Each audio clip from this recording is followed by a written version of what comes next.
So you should have received in advance of today's presentation a workbook that looks like this. And if you haven't received that, the team are going to pop the URL link to it in the Q&A or the chat now so that you can download this.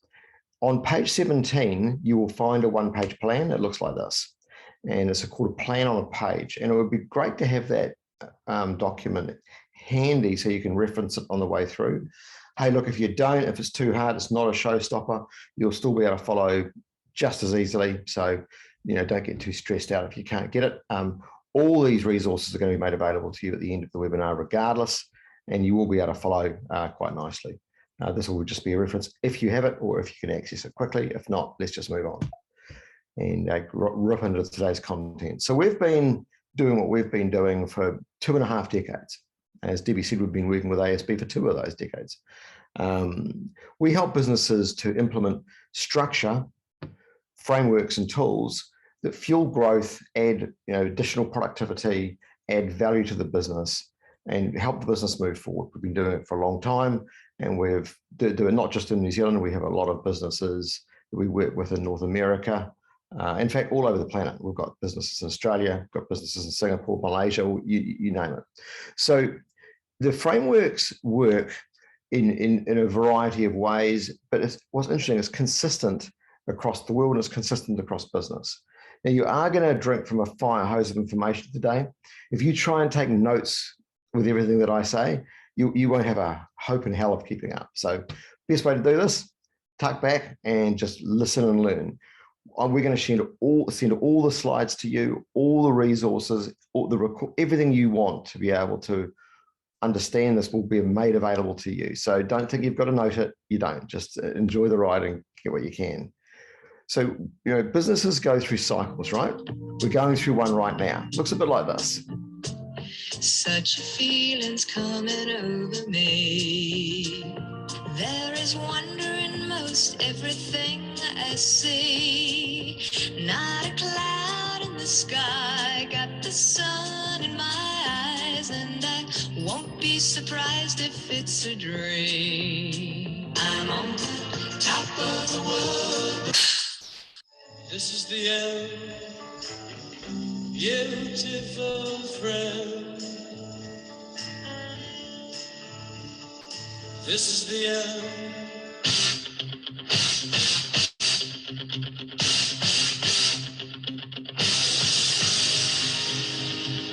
That's you, by the way. We're all doing some pumping at the moment, pumping some iron, getting ready for the market to reopen. So I'm sure we all recognize that. So we go through a cycle. Things can seem like we're in utopia. I think, last pre-COVID, things were going pretty well. And then bang, out comes a black swan event, as they call it. Ben Bernstone, one of the consultants in our team, incidentally co-founder of Sea-Legs, the amphibious boat company. I said to him when COVID was hitting, I said, "Well, this will go down as a black swan event." Ben, he goes, "No, Simon, it's a whole flock of black swans." I think he's right. It's been an interesting and complex moment for all of us. So the great business philosopher Mike Tyson has this to say about it. Everyone has a plan until they get punched in the mouth. And we've certainly all had a good, uppercut, no question. I'm going to give you some tools today to deal with it, but also look at what's beyond it, because it's one of the greatest opportunities of your business career, if you can embrace it. So I want to give you some tools to do so. Yes, COVID-19 has been long, enduring, challenging. And the problem is, whenever we look around, we tend to get bad news.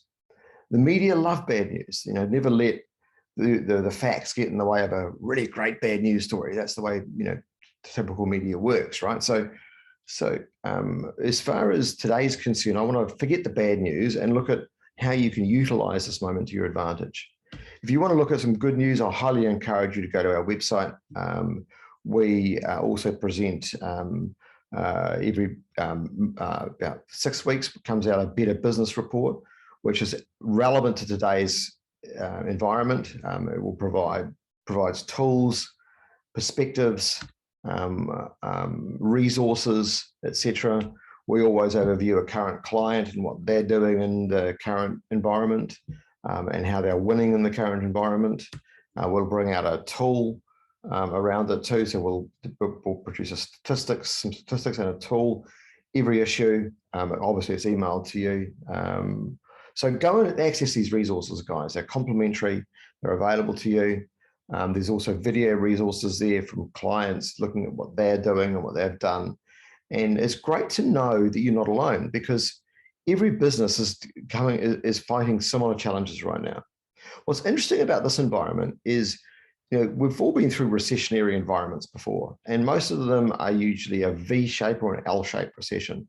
This one's a K shape, and I never heard of a K shape recovery before until this one came along. So it was news to me, and it's probably news to you. So K shape recession essentially says that different industries are going to recover at different rates.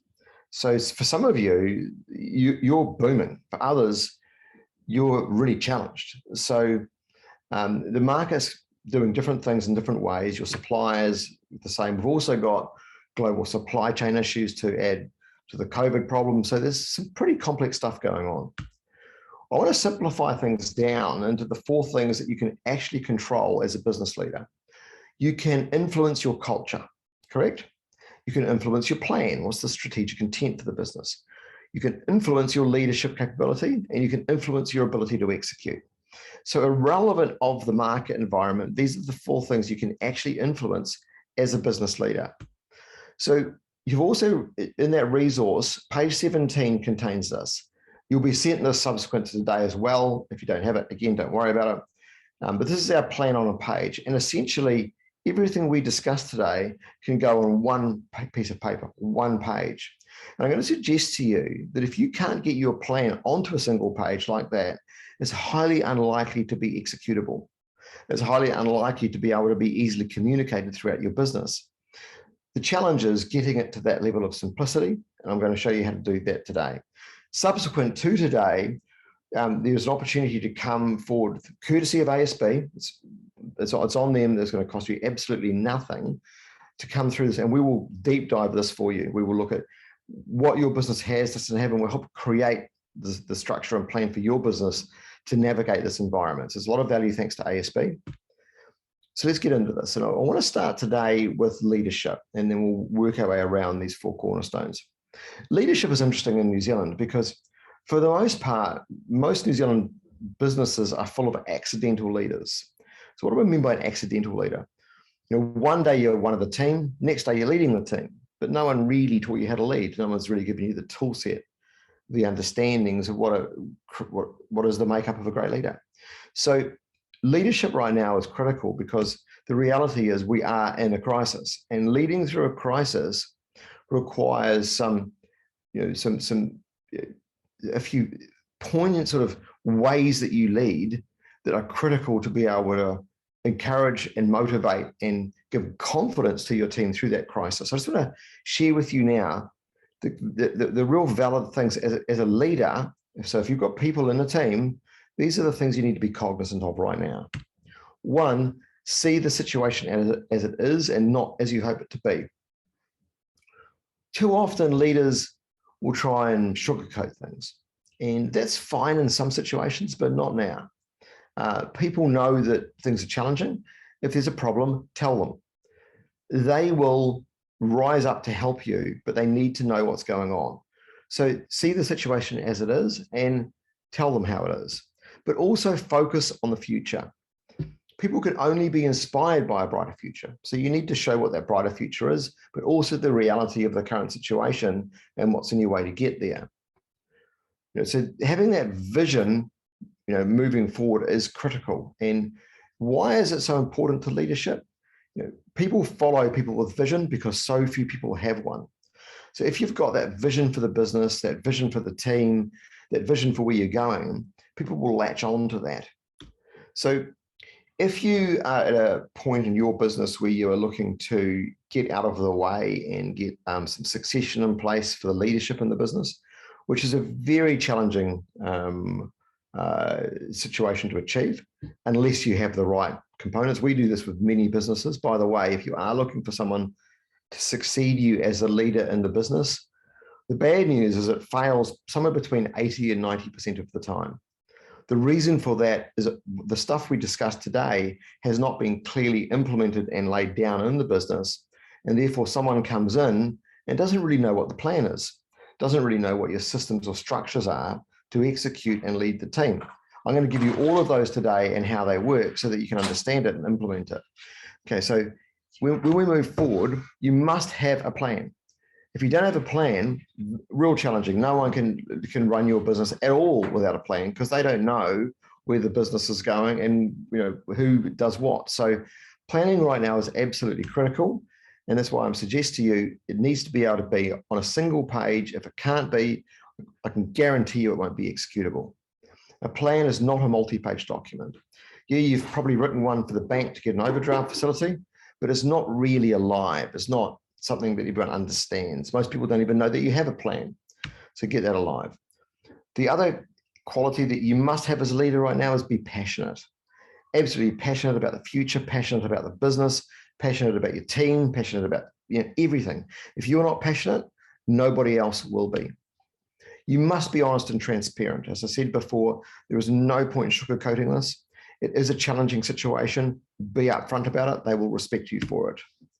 Keep things simple, which is why we look to everything, all of our frameworks and tools that we look to deploy. Everything is simplifying the situation, like getting your plan on a single page. So keep it simple as possible. I love this quote from Richard Branson: complexity is your enemy. Any fool can make something complicated. It's hard to keep things simple. So simplify everything that you possibly can. Triple communications during this time, team. So some people sort of slow communication down. No, amplify it. If you've got, let's say you've got 50 people in your business, by the time you've said something for the 20th time, the lowest person in your business probably just heard it for the first time. So keep things simple. Triple communications, very, very important. Put more time and resources into building a winning culture than anything else. So it's funny, I think for the most part in New Zealand, for most of us as business leaders, we sort of, culture's played kind of second fiddle for us. And we've got, that culture stuff, But the reality is it's become such an important strategic advantage. Right now, it's possibly the only strategic advantage you can protect. If you think about it, people can copy your products. They can copy the way you do things. They can copy your services. They can even take your customers. But one thing that's very hard to emulate is your culture. So, very hard to emulate a culture. Empower and equip your people so that they can perform. It's absolutely critical. Empower and equip your people so they can perform. So absolutely critical. Leverage A players, reduce C players, and eliminate D players. So eliminate D players. So people have eliminate D players, really, or even C players. If you've got A players in your business, reward them, hug them, embrace them, grow them. But if you've got people who are sitting in your business who aren't fully engaged, get them out the back door as soon as possible, because they will only slow you down. And moreover, they'll probably be toxic to the rest of the culture in the business. I'll show you a bit about that in a moment. Own the voice of the customer. Whoever owns the voice of the customer owns the market. So understand what your customers think. I'll work with you on a framework with that shortly. Make the tough moves now. Be bold. Don't wait and hope that things are going to get better. Chances are we're going to go through some challenges for a while. So make those tough decisions and those bold moves sooner than later. So these are the points that in leadership you must display right now. People are looking for your leadership. And if you are not being bold and making the decisions now and keeping things simple and everything we've just discussed, then chances are your people are going to be scared, because they're going to see the vacuum of leadership and they're going to wonder what's going on. So that's why be honest, be transparent. Everything we just covered. Again, these points are going to be available to you because we'll share the entire slide deck. I am moving fast. Why is leadership so influential? Because your leadership will have a direct influence on the culture of your company. So if leadership influences culture, and culture is the only strategic advantage you can probably have right now, then we need to be very cognizant as leaders to make sure that we are influencing our culture effectively. And if we understand the culture then has a direct influence on the engagement of everybody in your business, then it's important that we get this right. And engagement, therefore, has a huge impact on performance. And there's multiple research projects that show this. There's a major Gallup research project that showed it, which is the Gallup Q12. I'll share that with you shortly. There's things like the Net Promoter Score, which I'll show you that shortly too. And it's all the data and research shows how this transpires and how these things affect each other. So if you want a highly engaged workforce who perform, it starts with your leadership. So let's please make sure that your leadership is right for this moment. Here's a great leadership framework to consider. And this is the 5 dysfunctions of a team framework that comes from Patrick Lencioni, who wrote a book called the Common 5 Dysfunctions of a Team. And something important to consider in the moment, if you want to improve as a leader, you need to be cognizant of these 5 things. If there's an absence of trust among your team, let's say you're doing a strategic planning deep dive, you're trying to maybe understand making some decisions about what you're going to do moving forward. If there's an absence of trust somewhere in your team, you might have someone on the team, maybe I'm on your team and, hey, look, I like you, I know you, we get on well, but do I absolutely trust that I could say anything to you and that might not come back to haunt me later? Because if I don't, I might have a bit of a fear of conflict and therefore I might not speak up, even though I disagree with the conversation. In which case we might make a decision as a team, but I might not really feel committed to it because it wasn't really my stuff. I didn't agree with it anyway. I just didn't have the balls to speak up. In which case you're going to find it hard to hold me accountable because I don't agree with it. In which case it's going to be difficult for us to get the results. In a high-performing team environment, we focus on building trust. So put effort into building trust. When you're doing things like strategic planning or like the quarterly strategic reviews where you review the plan, that is a moment to come together and build trust. It's a moment for productive conflict. When we facilitate planning, or the quarterly strategic reviews with our clients, if we're not seeing conflict in the room, we'll make sure we draw it out because it's the moment for productive conflict. If you don't have productive conflict in your business, I can guarantee you'll have productive conflict instead. Unproductive conflict.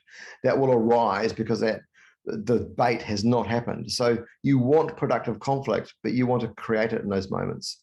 And therefore, people, even if they agree or disagree, will commit to the decisions because they've had their say. Now you can drive accountability. Now you can get the results. So it's a lovely little framework for leadership. And that also allows you to have the courageous conversations that you must have as a leader. Too often leaders avoid some of these conversations. If you've built that trust, then you can have these courageous conversations. It's easy to have them because people are comfortable to debate. They're comfortable to have their say. The team's comfortable to debate. If you don't have this, then generally this happens. And people don't quit their job, they quit their boss. And the reason they quit their boss is because of everything we've just covered. So if you look to implement those points in leadership, particularly now, and you'll have this in the slides that you receive subsequent to today, then you won't get this taking place. Again, I reinforce, people don't quit their job, they quit their boss. So be upfront, be honest, be real, have courageous conversations, build that trust in your team and avoid the situation taking place. Okay, great. So that's leadership. Let's move into culture because we understand that leadership has a direct influence on the culture of a business. Can we influence the culture? Yes, we can. Now we can influence that by the leadership as we've discussed, and we can influence it in other ways. So let's understand a little bit more about culture, why it's important and how we deal with it. As I said before, it's one of the few strategic advantages that a business actually has now. People can emulate your products and services, the way you do things. They can take your customers. They can beat you in price. They can beat you in just about everything, but they cannot emulate your culture if yours is awesome. It's very hard to build. And whoever's got the best culture generally has the greatest market share. And you'll see that in a moment too when we get to the measures of this. So with a culture right now, I would put more time into building a winning culture than just about anything else. It's been interesting for us as we've gone through this COVID environment. One of the examples that I flashed past before was Wilderness Motorhomes. Been a client of ours for some time. John Minar is the CEO of that business, amazing guy. He's done a huge amount of work in focusing on that, the culture of that business. They're a 100-person company. And obviously COVID, if you're in the motorhome industry, is not a good environment. The borders shut. They had a lot of tourism-related customers. But he just looked at it the other way and went, okay, how are we going to benefit from this? Had a great attitude toward it.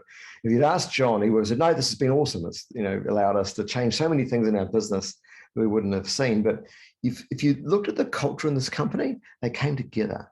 It actually helped their culture grow even further. Whereas if we look at businesses that we hadn't worked with for very long or hadn't had that culture really well structured, they fell apart during COVID. So it's a really good example of how important culture really is. And culture really does equal cash.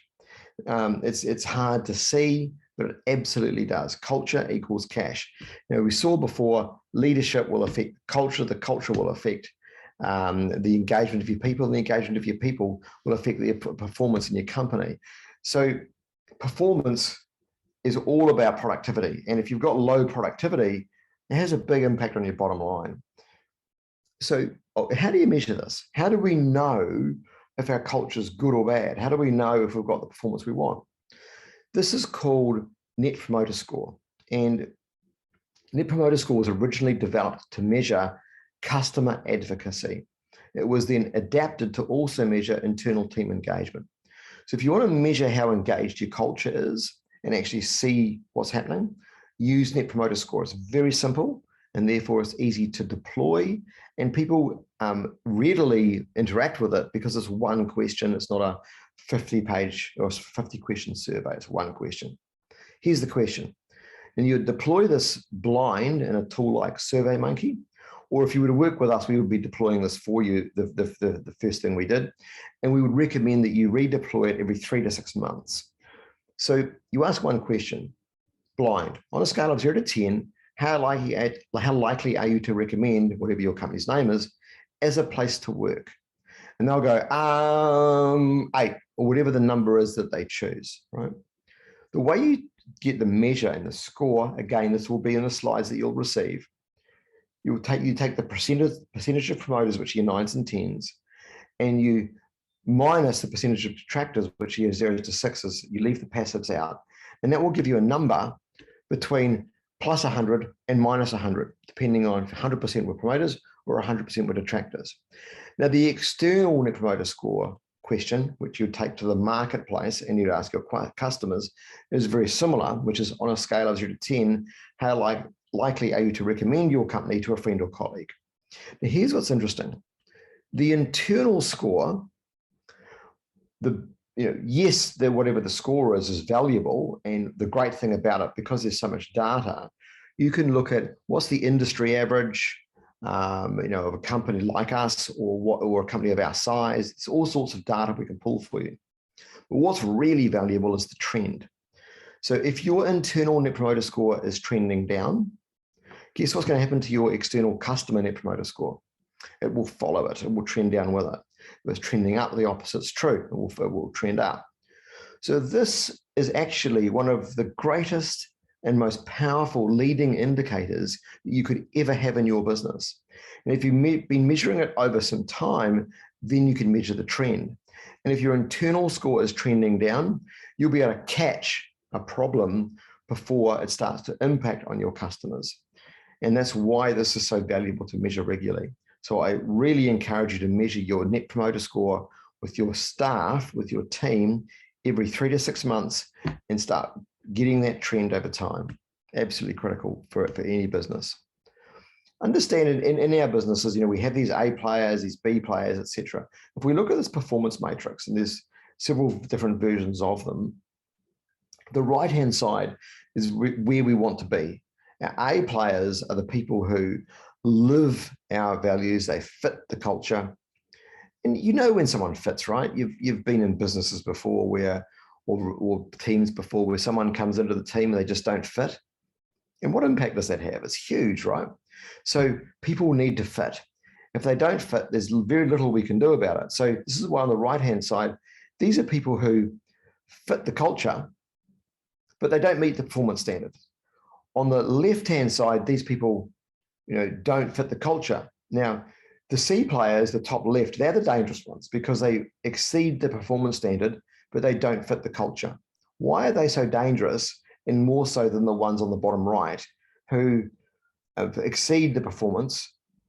Ones on the bottom right don't exceed the performance, but they do fit the culture. The ones on the top left, they exceed the performance, but they don't fit the culture. So you can always change what someone knows, but you'll never change who they are. So it's important that those people get off the bus. So those on the top left who exceed performance but don't fit the culture, warning, work, pull up. Very dangerous to your business. They can kill your culture. They can really get in the way. But because they perform, they're hard to get rid of. It's hard to get rid of people in New Zealand, period, which is a bit of a challenge, but there are ways to do it. But you can't afford to have these people dragging your business down. Here's another example I saw of this grid recently. I came across it online. I thought this is a good way to display it. So where you look at on you got your outstanding people on the top right. Your incompetent people on the left. Incompetent assholes and incompetent assholes. You don't want the competent people on the right hand side.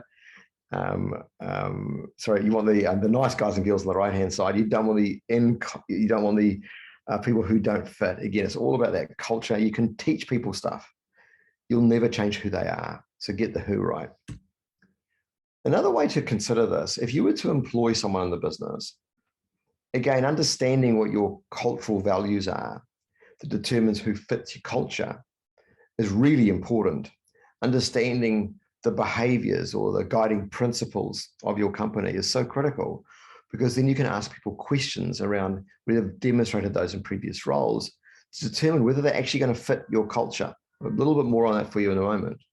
There's another thing you can do as well. Are they going to exceed the performance standards required in the role? Psychometric profiling tools, and there's many around, allow you to do this. So we like extended DISC. There's also DISC itself, which is standard DISC. There's other things like Myers-Briggs, Omnia. There's many tools. Some use colors to represent the 4 quadrants. Some use animals. There's lots of them. They're all based on Carl Jung's 4-quadrant model that he created in the 1940s. Now, if you just draw a cross on a piece of paper right now, please, and if you don't have a piece of paper, just draw a cross on the desk in front of you with your finger, and then place your pen or your finger in the middle of those crosshairs. I want to ask you a couple of questions, which is going to give you a very basic insight into the 4-quadrant model. Again, I stress this is a very basic insight.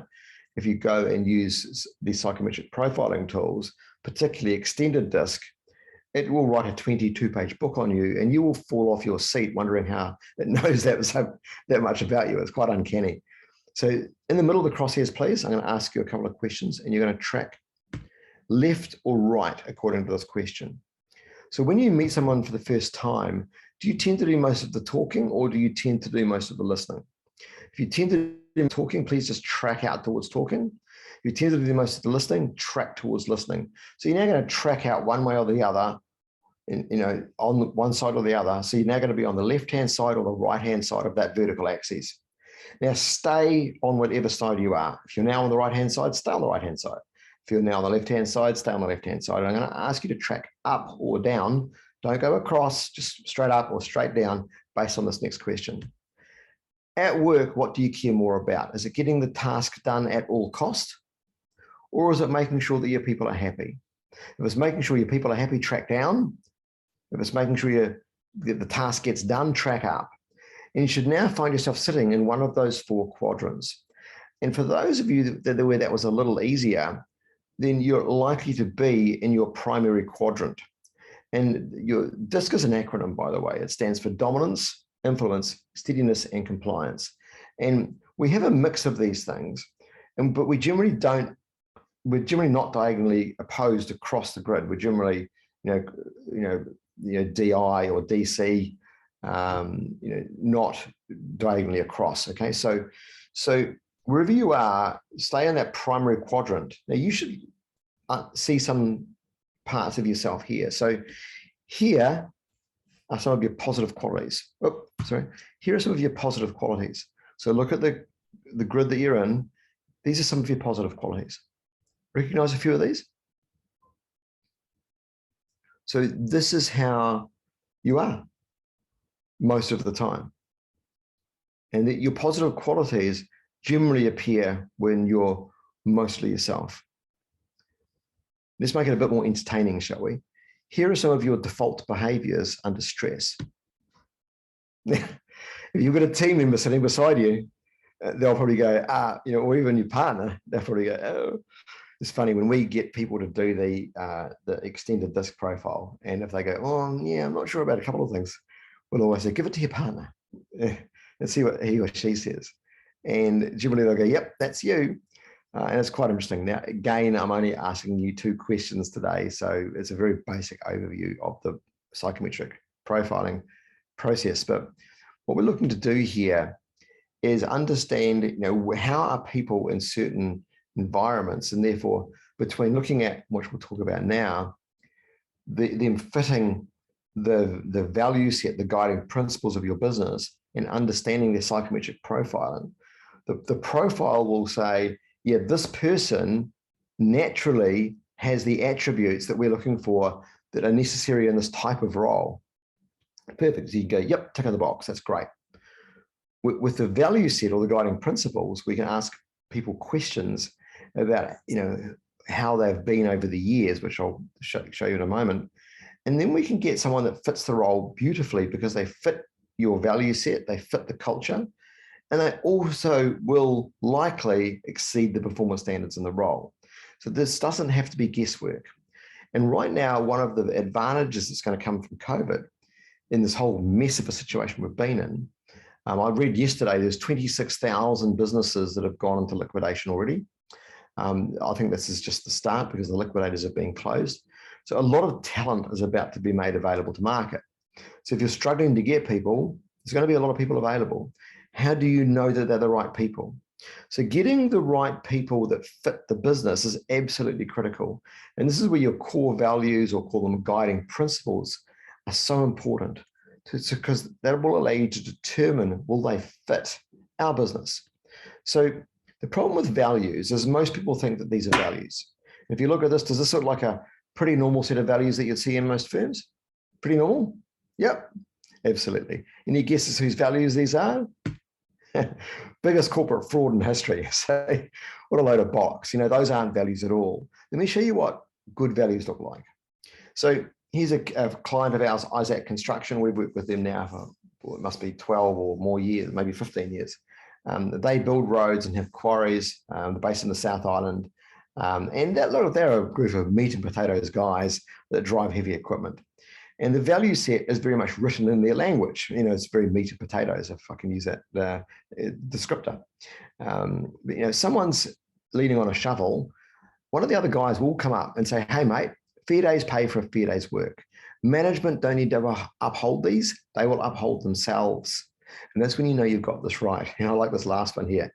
Don't take the piss. If you get a company car for the weekend, that's fine, but don't drive it to the West Coast.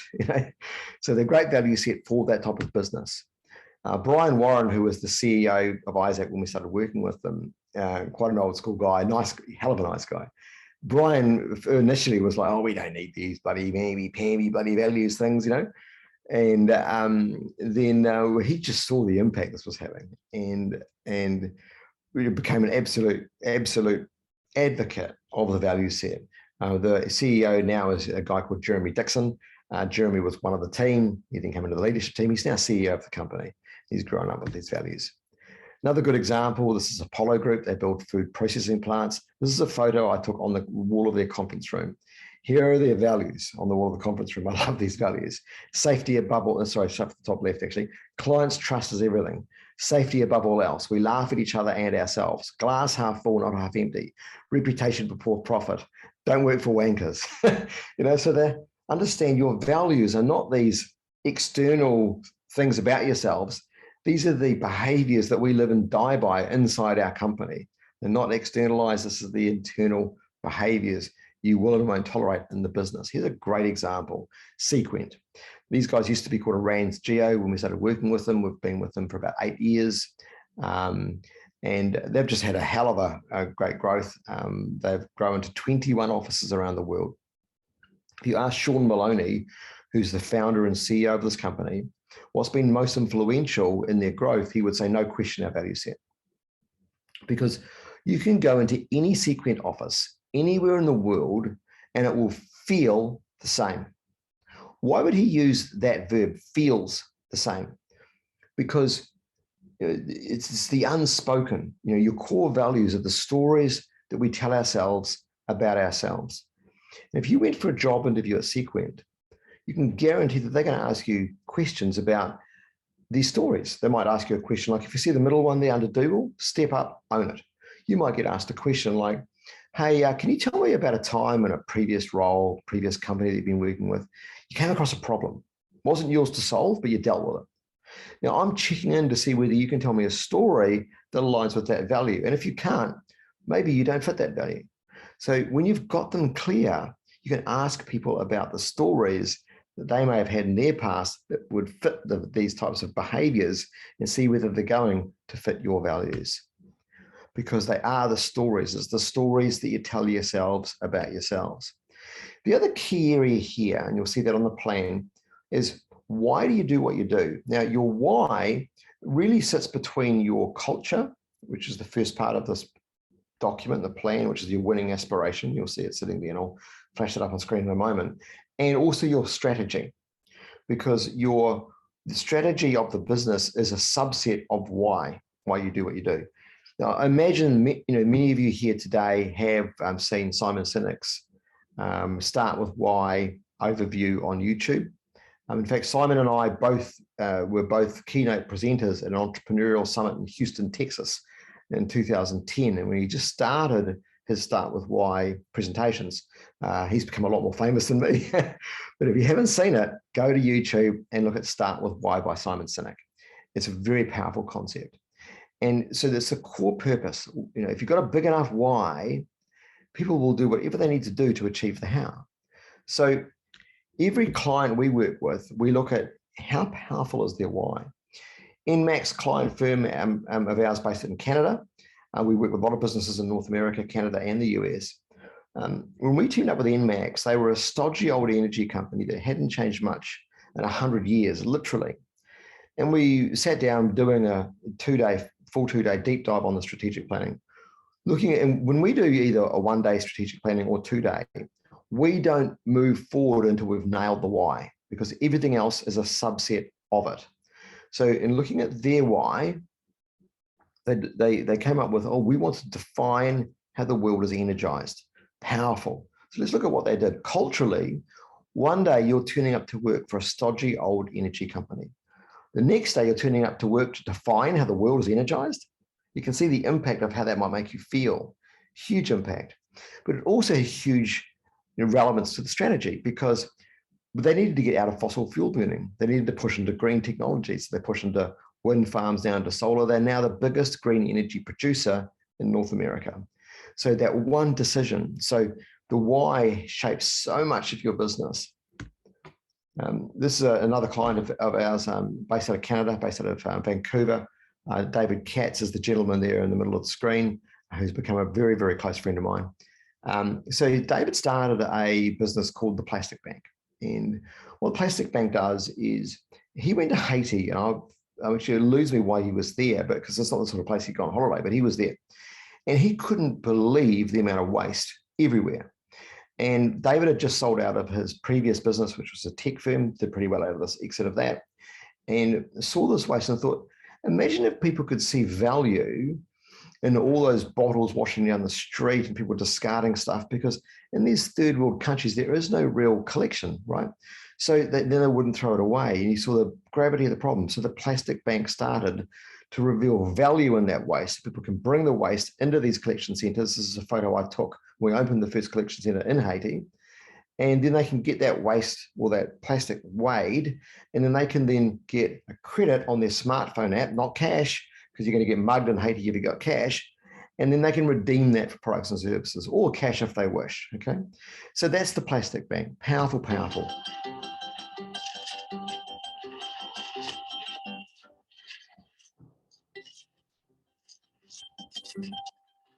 What if we could turn trash into money?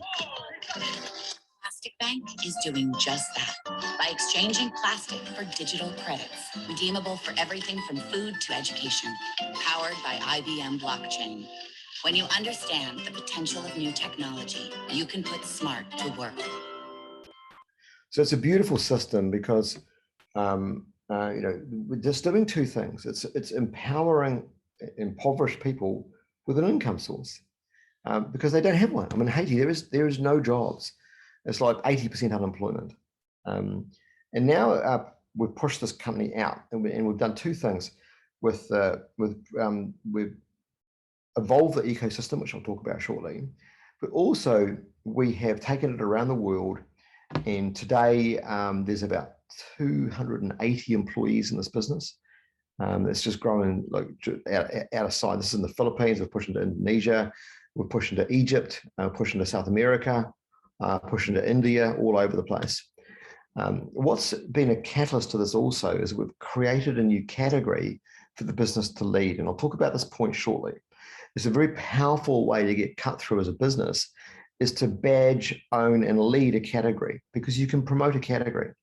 So we've started a new category called social plastic. Now, it's not recycled plastic, although technically it is. It's not virgin plastic, it's social plastic because of the social good that it's doing. And what that's allowed us to do is go out to the big players in the market, the Procter & Gamble's, the Unilevers, etc. And they're now wanting to use more and more social plastic in their products where they've got to use plastic because it isn't an alternative than other sources. So social plastic commands a higher price now than virgin plastic or recycled plastic because of what it's doing. It's stemming the flow of ocean-bound plastic, and it's empowering impoverished people.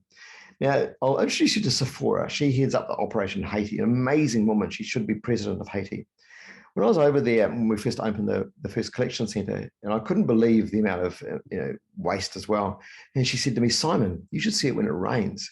And I said, "Well, Sephora, could you send me an image of that, a photo?" And she said, "I'll send you a video." I said, "Great." Here's what she sent me. So this is not just this time that it rained. This is every time it rains. And by the way, this is not just Haiti. This is every third world country in the world. So how do you deal with this problem? So we can try and clean up the oceans all we want, and we should. But if we don't stem the flow, we'll never actually solve this problem. So I feel very proud about being part of the Plastic Bank. And interestingly, a lot of the businesses we now work with are in a regenerative desire as a business to help deal with the mess that we've made of our environment, which is, it was fantastic. Let me give you some examples of core purpose statements for some big companies to give you some context here. Here's Walmart's. Now, if you've been to Walmart before, I'm sure you'd agree, they live this core purpose very well. To give ordinary folk the chance to buy the same things as rich people. Here's Disney's, to make people happy.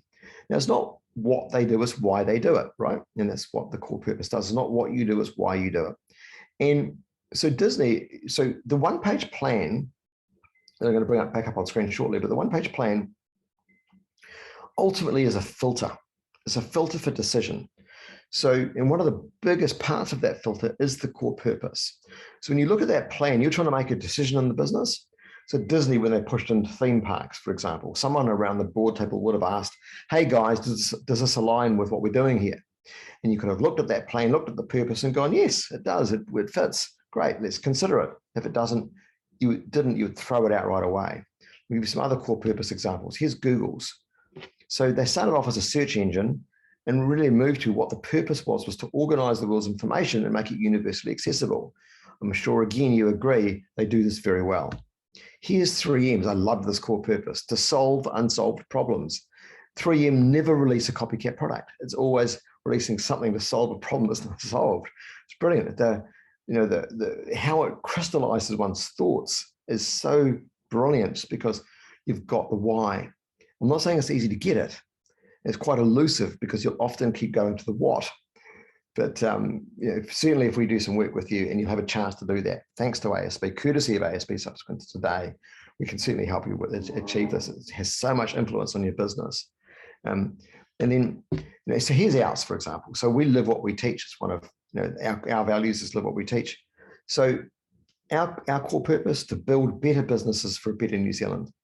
Of course, if we're off with our global customers, that's build better New Zealand businesses for a better world. We'll adapt it for our overseas markets. But we are so committed to this, and as you should be to yours. The core purpose is the one thing that is unmovable, unchangeable, and is just lives and breathes inside everybody in your business. It's so influential. So, this is where we are on the plan right now. So if we look at that top part, you've got in there, we start with that purpose, which is why we don't move forward beyond there until we've nailed it.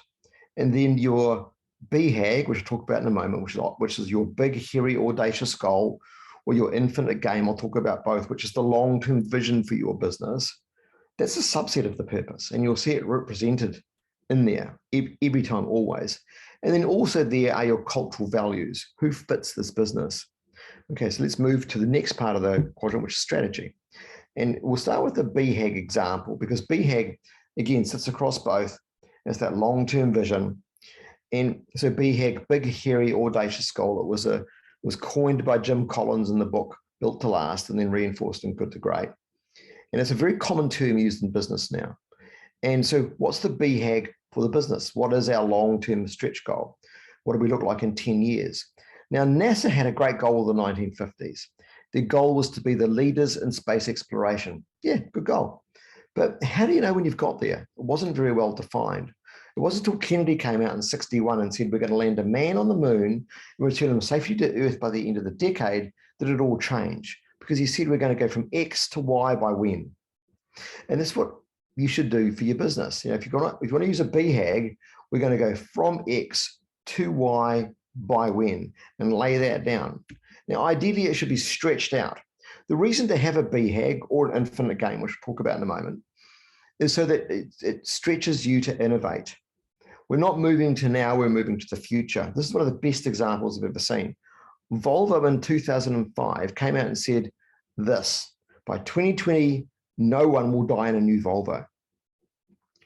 And that was a powerful statement in 2005. And most people went, there's no way they're going to achieve that.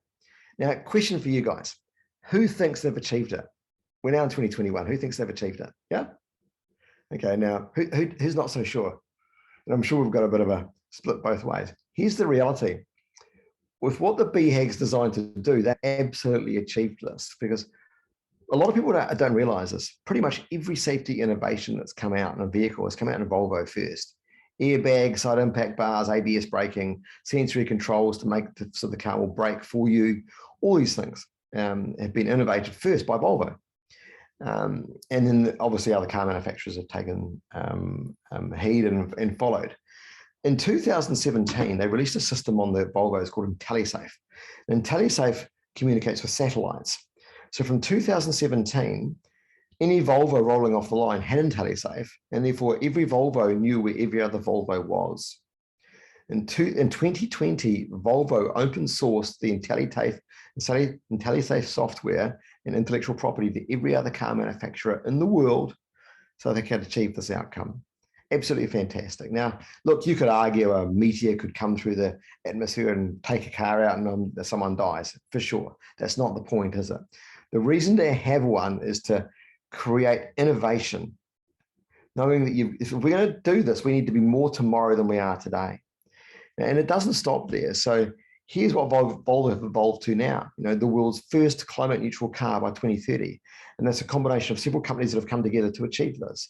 So this is the BHAG for 2030. If you do have a BHAG statement, you should be able to measure it. You should be able to put it up on the wall and measure your progress towards it. Red Balloon Days, who are based out of Sydney, Australia, Naomi Simpson is the founder and CEO of that business, an amazing lady. She knew this, and she put this counter on the wall in their office in Sydney. So every time they went through another milestone, the whole company would go out and celebrate. They wanted to sell 2 million experiences by 2015. They launched it in 2005. They'd sold about 7,000. So that's a big stretch. I'm wondering whether did she snap the rubber band? But no, she was committed, obviously, and they achieved it in 2013, 2 years early, because the whole company were involved in playing this game, gamify your business. What's becoming increasingly popular these days is an infinite game as a long-term vision for the business. And an infinite game is something that you're never actually going to fully achieve, but it still acts with the same level of stretch and tension to innovate. So Olive Beauty, a client of ours, are also very much involved in sustainability and regeneration. And their purpose is to regenerate the world. So it's all about regeneration. So their infinite game is to provide beauty without harm. So everything they do must fit that. Now, will they ever achieve that outcome in its entirety? No. Is it powerful? Is it a stretch? And will it fuel the enthusiasm of everybody in the business? Yes. So it does the same thing, but it's infinite. It's not finite. It's not by X to Y by when. So that's the difference between a BHAG and an infinite game.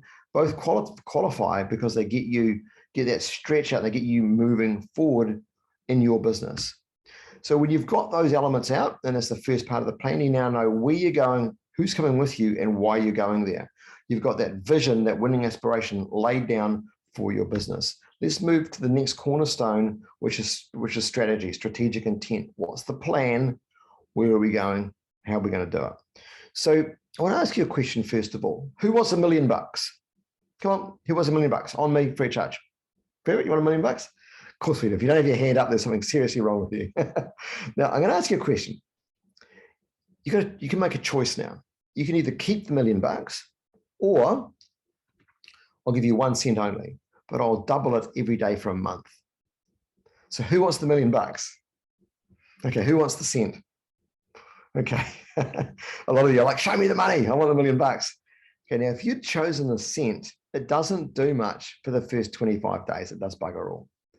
But when you hit the 25-day mark, it hits this threshold when it starts to go into hyperdrive and it starts to hit exponential growth. And so by the end of a 31-day month, you've actually got almost $11 million. So if you've chosen the $1 million, you're now feeling like, oh, bugger. We don't think exponentially well at all. The challenge with this, and my point with this, is everything right now is changing exponentially. So technology is moving at an exponential rate. Everything's moving exponentially, but we think in a linear fashion. So simply put, if the rate of internal innovation inside your business doesn't meet or exceed the rate of innovation in the marketplace, you're going out of business because you're being overtaken by the entire market. So you need to be very cognizant of the amount of change happening in your environment and around you. We live in one of the most transformational times of human history, and it's changing so fast. There'll be more change in the next 10 years than the entire history of civilization. It's very, very hard to keep up with it. So we need to start thinking exponentially. And this is why we do our strategic review process with all our clients every 90 days. I'm going to arm you with how to do that today. I'm going to encourage you to do that in your business, because if you're not looking at every 90 days, you're probably going to get overtaken by technology in your marketplace. So who's driving? Are you? Are you driving change, or are you being driven by it? It's an important question to ask yourself. We're currently in the 4th industrial revolution. We're familiar with what the first one was like. We've got great reference to that. We've actually been through a couple of others until now. We're at the 4th industrial revolution. The 5th one is about to come along, and this next evolution is really where we start to move into an environment which is hard to understand or predict. Right now, narrow artificial intelligence is well and truly alive. And in fact, everything right now, even some things that seem as though they're bordering on general artificial intelligence, is narrow AI. So Siri, for example, is narrow AI. And even though Siri or Alexa or whichever system you might use seems pretty amazing because it almost mimics general AI, it's still narrow because you might ask it for directions to go from here to there. So it's narrow. Voice recognition AI then talks to the maps function, which is a maps narrow AI, which talks back to the Siri narrow AI, which talks back to either with the voice narrow AI. So it's all just narrow AI on narrow AI. But general artificial intelligence is just about to be born. And this is when things start to go pretty crazy. And it's very hard to predict. And then when super artificial intelligence comes along, this is actually general artificial intelligence. It's the last thing we'll ever have to invent. This is how scary this is, because it will be able to outperform us in every way. So we're already seeing things come to life, which is starting to border on it. It's still narrow AI. So IBM Watson has been iterated, and they call it ROS for legal firms, for law. So you can ask Ross a perspective on a legal perspective, and Ross will go and research every single piece of case law ever on that subject and come back to you with a recommendation in a nanosecond, and it costs absolutely nothing. So there's an example of how much disruption is coming into every marketplace. So we need to start thinking exponentially. It always needs to be a part, subset of our why, which is why that's so important. Go and watch that Simon Sinek Start With Why clip I talked to you about. A gentleman I've been following for many years is a guy called Ray Kurzweil. Ray Kurzweil is a futurist. Over 80% of all of his predictions over the last 20 years have come true to the year. In 2000, when was it? Oh, this is about 2000. It's about 10 years ago. I typed into Google this search. When will computers become smarter than humans? And this is what it came back with: 2029. And it said, and it quoted Ray Kurzweil. And I thought, okay, we better get ready for 2029 because Ray's predictions are pretty on point, and they are. So I would say this is the latest, because I redid the search recently this year, asking the same question to see if it had been iterated or updated at all. And Elon Musk had this to say, and he's saying that Ray's wrong and that it's going to be 2025. And so who knows which one's right? We can probably be pretty confident that between 2025, which is like tomorrow, and 2029, which is still pretty much like tomorrow, we're going to enter a moment where computers are going to be so much more powerful than we are. And that's going to have a huge influence on how we operate as human beings, who does what in jobs, etc. So if you're not looking toward the future regularly, and I'd encourage you to do it every 90 days, I'll show you how very shortly, then I would say it's very likely that chances are you'll be disrupted by your marketplace. You'll be disrupted by other people in your market. So please continue to move forward. Don't be this person, which is how most people are dealing with this. This is not going away. It's coming at you very fast. Hey, who's got one of these? We've probably all got one of these, right? How powerful is this device? It's incredible. If you go back 20 years, we couldn't have conceived of it. We have a supercomputer in our pocket. It's amazing.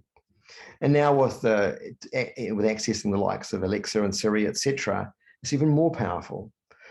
But based on the predictions, all the power of that device within 10 years will fit inside something the size of a human blood cell and cost less than $5. So things are about to go into hyperdrive exponentially, and we need to try and keep up with this. And we've got driverless cars coming to market, driverless trucks coming to market. We've got 3D building structures here now. Hey, look, you can 3D print a house if you want to. So things are changing. Convenience has now become the new loyalty. The law of accessibility states that which is most accessible will be accessed the most. And if we look at what a technology is enabling, it's enabling accessibility. So ask yourself a question. Are you the most accessible in your market? If not, how do you become that? How do you become more accessible than your competitors? So let's have a look. Let's start deep diving some of the areas in strategy. So on the plan, this sits here, where are we going to play, and here, how are we going to win? So the most powerful thing you'll ever learn about strategy is this. Strategy is the art of exclusion. Strategy is about choosing what not to do.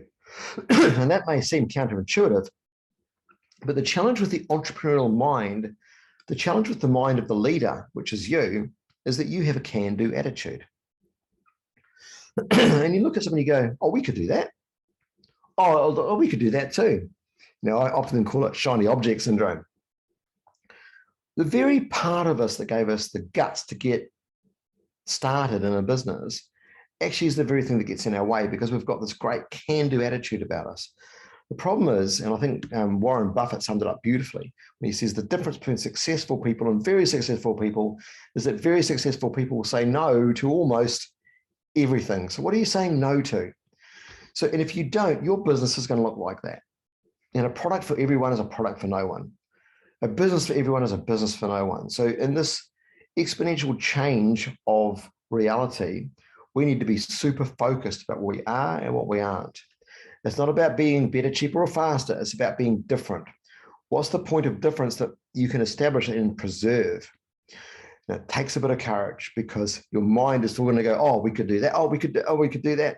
It takes a bit of courage. So have the courage to decide what you're not going to do and really focus on that small slice that you are going to excel at. Super critical. So when we look at the plan, it allows us to do this. Who is your target market customer? What's their primary need? That understanding the focus of your target market customer is vitally important. And you might say to me, hey, Simon, look, you don't understand, because we've got these customers over there and those ones over there and these ones. And I realize that. But who's the bullseye in the middle that you're making your decisions for? Because if you don't know who you're making your decisions for, you'll make them to everybody and you'll be irrelevant to all of them. So a matrix that can assist you right now as you start to look to, if you're looking for growth or changing any way as the market's being disruptive, is what's called the Ansoff growth matrix. It's in the slides. You'll get a copy of this. Just refer to it. And the dangerous one, and this is the one that the entrepreneurial mind gravitates to the most easily, is diversification, which is new markets with new products. And it's dangerous because we don't have the resources established for either. Strategy at its essence is resource allocation. Where do we deploy our resources for the greatest gain? Okay, it's an alignment exercise on one hand, aligning the team about what we're going to focus on, and it's resource allocation on the other. That's what strategy actually is. So be very, very careful that what you're going to look to deploy or do, that it doesn't overstretch your resources. And if you go for a diversification strategy, it most likely will. Product development strategy or a market development strategy, you've got some of the resources that you need. Obviously, market penetration strategy, you've got the resources that you need. This will be in the slides. Have a look at it. During the subsequent opportunity you've got to meet with us, we can take you through this in a deeper way and help you understand how you deal with this moment for your business. As we go into how we're going to win, our brand position is a very, very critical thing for you to understand. What's the position that your business owns and leads? And if you own and lead the position, you can get a lot of cut through. You can become very obvious and you can become the market leader. And I'm going to make you the market leader right now. Who wants to be the market leader? We should all want to be the market leader. The market leader commands a higher price.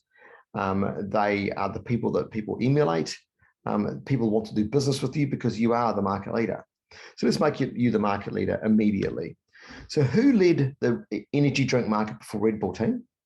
Who was the leader before Red Bull? The answer is no one. They created the category energy drink.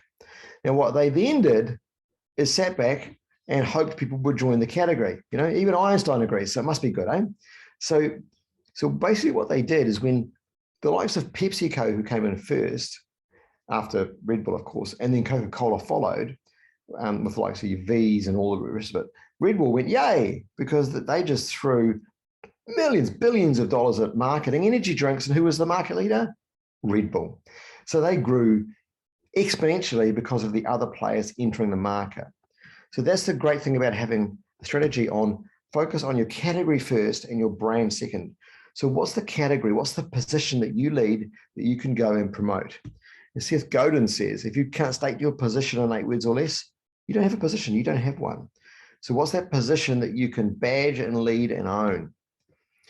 1-800-GOT-JUNK, based out of Vancouver as well. Brian Scudamore started this business in 2002. On day one, Brian came out and said, we are the world's largest junk removal service.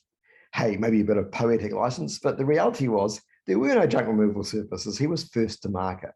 So he could go out there now and promote the benefit of having and using a junk removal service. And of course, we've got copycat businesses here in New Zealand, 0800 Junk Run and 0800 Junk to Go. 1-800 got junkers pretty much in every other location around the world. They've now got 330 locations around the world and group revenues of about $500 million US a year. So Brian's done pretty well having started with one truck. So what's the position you want to own for your business? The other thing you want to understand is what's your generic strategy or your value differentiation? And there really are three. Are you an operational excellence style business, a product leadership business, or a customer intimacy play? If you're operational excellence, you're cookie cutter, highly repeatable, highly consistent. McDonald's are a fantastic example. A Big Mac is a Big Mac everywhere in the world. Are you a product leadership style business, in which case you are the market innovator, like the Apples and the 3Ms of this world? You are the ones that people look to follow. If you're customer intimacy, hey, whatever you need, Mr. or Mrs. Customer, we'll cobble together a solution to suit what your needs are. If you think about this, you can't be customer intimacy and operational excellence, for example, at the same time, because they require very different sets of resources and skills. And this is what strategy does. It's about resource allocation. So when you work your way through that plan, you're going to have an opportunity to meet with us and we'll work you through it. All these areas, we'll deep dive all of them with you. If you're in conflict with yourself, you'll find it very hard to deploy any strategy that's meaningful because you'll just simply keep running out of resource. So understand these concepts. They're simple concepts, and let's bring them to life in your business.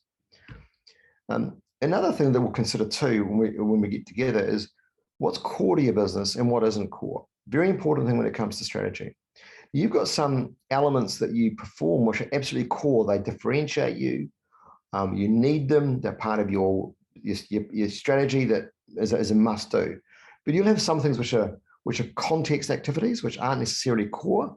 And you could outsource those, whether you perform them in-house or outsource wouldn't make much of a difference. And you might have non-core activities that you're still performing in-house, and maybe some of them do need to be performed well, but you should look to outsource those. So this is a really key framework. And for some of the things that you may look to outsource, ecosystems now, I believe, are the future for business. And when you look at your context and non-core activities, look at your ecosystem partners and who can perform these for you. And they can probably perform them better than you can at a lower cost, providing your customer with better everything than you can do it yourself in-house. But we're not used to this, but ecosystems are developing in every marketplace, everywhere in the world. What ecosystem do you lead, or what ecosystem are you part of? Interesting question. And I'd love to deep dive that with you. Take up ASB's offer, get together with us. We'll deep dive all of these areas at some depth so that you can understand and actually deploy these and execute upon them. Ecosystem is a powerful way to go to market right now, is develop an ecosystem. Once we get into strategy and we go from where are we going to play, we now get into how we're going to win. And this is understanding we talked about the position, we talked about the generic strategy, we talked about why those two elements are so important. Let's talk about your value proposition, which is ultimately what you present to market, which is also called a brand promise or a tagline. Same thing, different way of representing it. So what do you say to the market that they go, that's what I need, that's the product for me, or that's the company for me? So your brand promise or value proposition is actually a subset of three things: understanding functionally why you're the best choice, the way you do what you do, why that you're the best choice, because functionally it's going to work better doing it your way than any other way. Economically, why are you the best choice? Now that might not be money, it might be time, or it might be overall value. And bear in mind one thing that with that is money is only ever, or price is only ever an issue in the absence of value. So if you believe that you are the best value and people are trying to railroad you for a better price, then you're not presenting your value well enough, okay? So economically, why are you the best choice? And emotionally, why are they going to feel better working with your business than one of your competitors? And when you understand these three brand anchors, they're called, and you see those in the plan, in the middle will pop out your brand promise or your value proposition. Now, 1-800 got junk that we looked at before. Here's theirs. Now, they came out with junk removal service was the position. We're the world's largest junk removal service on day one. Here's their brand promise. It's beautiful. Remove your junk without lifting a finger. Look at it. It answers the functional benefit, the economic benefit, which is time, and the emotional benefit. Thank God I didn't need to do it, all in one sentence. That's a powerful brand promise. This is what you want to look to get to in your business. So I love this quote from Jack Welch because it kind of summarizes exactly what we're talking about here. If you don't have a competitive advantage, don't compete. So what is your competitive advantage that allows you to get cut through in this moment? And right now, trust me, you need one. So if you want to understand this better, take up ASB's offer. We're going to deep dive all of these concepts for you and bring them to life for you and for your business right now. Gary Hamel, again, great respect for this man. The single biggest reasons companies fail is they overinvest in what is as opposed to what might be. Never was a truer word spoken than that right now. So we're now going to flip to the other side of the plan. The left-hand side is vision and strategy. The right-hand side, we're starting to get into execution. We start to look out into the 3-year horizon because that's about as far out as we can look. So what we need to make some key sort of predictions for the future. There's 2 frameworks, among others, that we use. These 2 are quite common, and I would recommend you use them. If we get together with you, we're going to show you how to use these. One is Porter's 5 Forces. It's on screen now. And these allow us or you to build a crystal ball of best guess. So we can look at 3 years out. What do we think the rivalry in the market's going to look like? Okay. What about the threat of new entrants? What do we think might happen? And hey, by the way, if we were to enter the market, what would we do right now? And what about the threat of substitutes down the bottom? What substitutes could come along over the next 3 years? And what about the bargaining power of our suppliers? Could they do an end run around us? And what about the bargaining power of our buyers, our customers? What could they do? So, and so you're building that kind of best guess, and then look at a pestle analysis where what's going to change in the political landscape. And that might not be government, that might be industry body regulations, whatever, okay? Local government, etc. What about the economy? We're going to go through a recessionary cycle. Chances are, I'd say we're in one now. We just haven't seen the data yet. What about social trends? What about technology influences or environmental issues or legal challenges that we might have to confront over the next 3 years? And then what comes out of that is your best guess crystal ball. So now you can see what's happening. Now you can make some choices for what do we need to focus on overarching for the next 3 years. I could say one thing that you will need to focus on, and if you would run that exercise, is that you're going to need to increase your price. We've got these supply chain challenges right now. It's forecast to last for at least another year. It's not going to go away anytime soon. That's going to have an impact on your cost prices. Combined with that, we've got inflation that's kicking in. It will have a further impact on your prices. If you're not putting your prices up now, if this doesn't come out of that conversation that you have with your team, hey guys, we're going to need to increase our prices successfully. How do we do this? So that would very much come out of that conversation. If it doesn't, this is something you need to start thinking about. If you meet with us and take up that opportunity, we're going to talk with you about this and how you could achieve it. And as I said before, price is only ever an issue in the absence of value. So let's focus on value, not price. That's where you'll win. So you want to get together with your team to deep dive this stuff. Don't do it in isolation. It's not an accounting and forecasting exercise. It's a leadership exercise in getting everyone on the same page. So you should get your team together. Deep dive these things. Look at those frameworks as a team. We do this regularly with businesses. We'll paint the entire wall and flip charts as we sort of go from the very long term to the very now term, and then come up with an aligned crystal ball and plan that we're going to then go and execute, and then we walk away with the binary actions, which I'll show you how to do that in a moment. So let's look at execution, because execution we can now do because we know what the plan is. We've got a plan, great, let's execute it. The problem is 90% of strategies fail due to poor execution. Execution is generally where the issue is. So even if you've got a good plan, chances are it won't be executed well. Why is it such a challenge? Why is it so elusive? This is you. Smile and wave, say, hello me, this is you.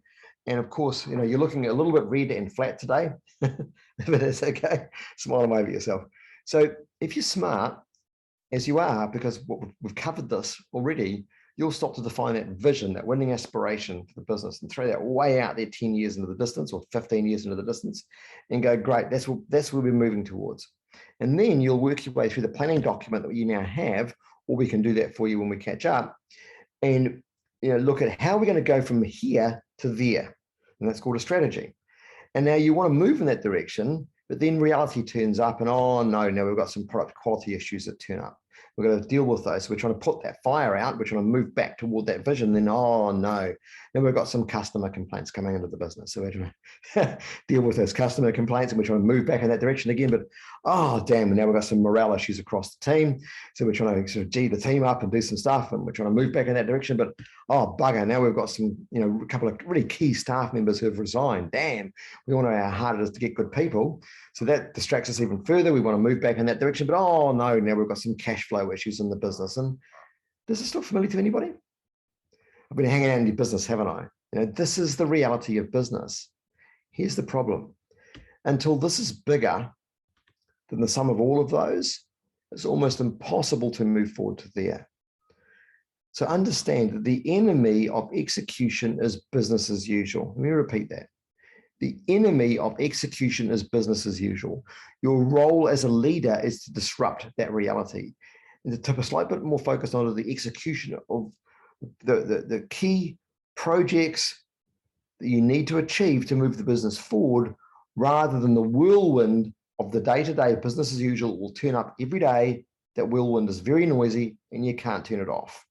So you've got to disrupt it. How do we do this? So this is, your meeting rhythms have a huge impact on it. The problem with meetings is that most people have a very poor view of meetings, because if we came into your business and say, hey, look, you guys have meetings, they go, oh yeah, we have these meetings, and the boss calls us in his office once a week and we talk about the stuff, and yeah, nothing seems to happen. We talk about the same stuff next week and nothing seems to happen. And yeah, we have meetings, but our meetings, what's the next word? Yeah, starts with S and ends in arc. People don't like meetings. It's not that they don't like meetings. They just don't see the relevance or the productivity that happens from them. So here's a simple formula for your meetings. It's actually called the results formula. If you want to get any result in your life in any way, it's only a consequence of two things. How clear your intention is, multiplied by the amount of attention that you give it, will equal the result that you get.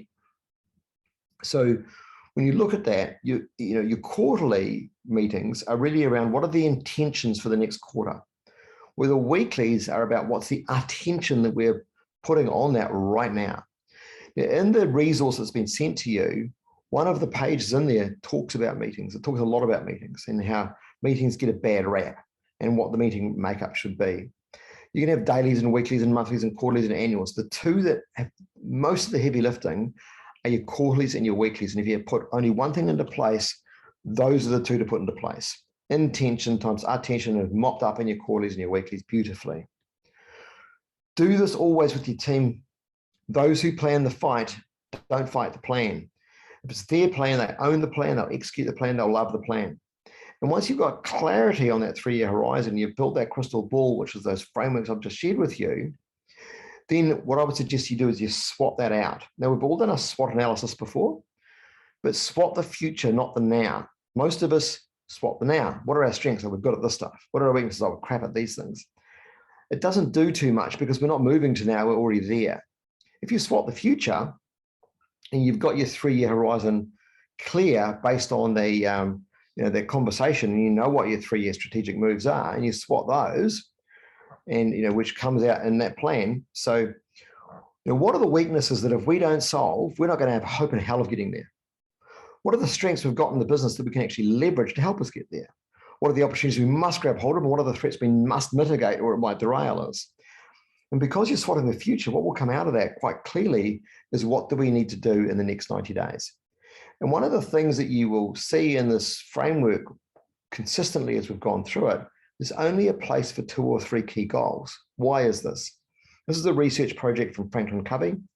They have an execution framework called 4DX, great framework, 4 disciplines of execution. They did a major global research project some years ago and looked at and validated out the view that we've had for about 20-something years. You can only execute 2 or 3 goals well, in addition to the whirlwind of business as usual. They validated it with this data. The law of diminishing returns is very real. Focus on less, not more. So once you swat out that 3-year horizon, those 3 big 3-year moves, you'll start to see a pattern from your SWOT. And that pattern will clearly show you what do we need to do in the next 90 days, and look at those 3 strategic priorities. Make sure that someone owns them as an individual, and not co-accountability is no accountability, and then go for the next quarter. Never have co-accountability. Don't make, hey, you guys are available, are accountable to achieve that outcome. If that's the case, it won't get done, because everyone will go, wasn't it? I thought you, but no, so you must have single point accountability. If they've been involved in coming up with the plan, they'll own the plan. They also want to know what piece of the plan they own and how they can contribute to the future of your business, their business, our business. And then make it as visible as you possibly can. Visibility creates the accountability that you want. And there's lots of tools around. We have a tool called Beyond, which brings everything visible. So when you've got your weekly meetings, make sure there's visibility that comes to life in those weekly meetings. Absolutely critical. So that we can talk about reality. If you don't have data in your meetings, it's a talk fest. And that's why you have bad meetings. If the meeting has data that we're talking about, it's a great meeting. And you could be anywhere in today's world like you are today. If you look at this image on the top of the screen here, Sammy's in his car. He can still make the weekly meeting. As you bring your measures to life, a key point to remember is act on the lead measure, not the lag. A lot of people in business say they've got good KPIs. If your accountant has given you KPIs, they are lag measures.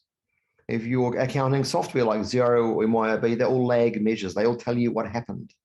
What you need to do is look at what influences that outcome and bring those measures to life. And they're typically activities.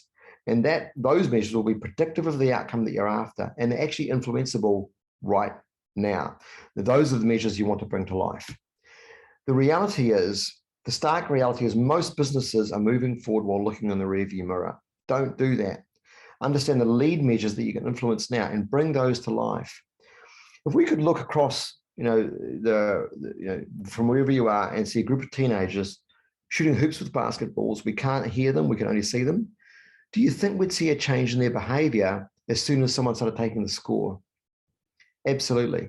Your business is no different, but we're not doing it. And you should bring this to life. Everyone should know what are the few things that they need to lead. How are they tracking? Then they can get the support that they need. In the weekly meeting, you can say, hey, Lucy, thank you for sounding the alarm on project number 2. How can we help? Hey, guys, how do we help Lucy? She's off track here. What do we need to do? It's okay to be off track week by week. It's not okay to say you're on track every week and then not achieve the quarterly objective. So what's the one thing, Lucy, we could do in the next week to move that out of the red? And what's the one thing we could do this week, to move the other one out of the orange? And what's the one thing we could do to move the other one or keep it in the green? And if we just have this conversation with our people each week, or Bob, who's not doing so well, it's okay to be off track because you're going to get the support you need to move forward. Okay, that's what it is all about. It's not about berating people, it's about helping people. So it's been a fast journey. Let me wrap this up for you. Why is it so important to understand this stuff now? We're going through a major shift in business. We don't think exponentially, we think very much in a linear fashion. I want to put something into perspective for you. This is called the cosmic calendar. If we looked at the entire history of the cosmos as we know it and put it into a 24-hour cycle, we've been here for less than 10 minutes. We're new to this planet.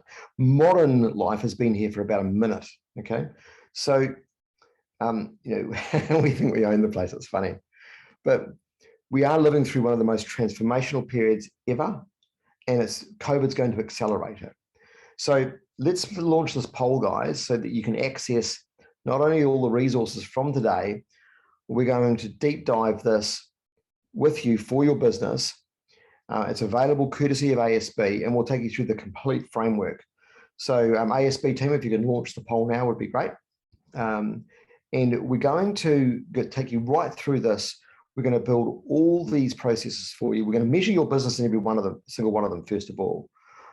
So every one of these fundamentals we've covered, we'll look at all the greater context of it with your full understanding, and then you can assess your business. We can do this online and look at where are the gaps, where are the holes, what do you need to deal with. We'll also take you through a high-level planning session, which is a kind of a high level of all this stuff, and look at how you're going to go from now to there and what do you need to do, influence, or change or implement to do that. And that will be available to you courtesy of ASB. It's pretty 2 different deep dive sessions, both somewhere between, it'd be about 4 to 5 hours of facilitation courtesy of ASB. We'll give you a lot of resources and tools to enable that for you. So if you want to understand more about that, please check the first box, and we will reach out to you and provide you with the information with how you can access that. If you're interested, just move straight to the high-level planning session, or if you're interested in both of those things, check those 2 boxes. And hey, if you think you're under control and you've got all the stuff in play, then just let us know. That's fine too, up to you. There's a lot of value, ASB, of picking this up. So I think if there's ever a time to understand how you can move your business forward, this is the biggest opportunity that you'll ever face and have, I believe, as a business leader. So thanks a lot for your participation today. I've certainly thoroughly enjoyed having you here. No doubt you've taken some wild notes from it. By the way, the report that comes out of that assessment, this is page 1 of an 11-page report. It maps and models your business. It looks at everything that you need to do, implement, or change. And then if we go to the high-level planning session, then you can come, join us with our team, and we will look to see how we enable you to grow at the same sort of rate that our clients grow at. We look forward to getting to know you.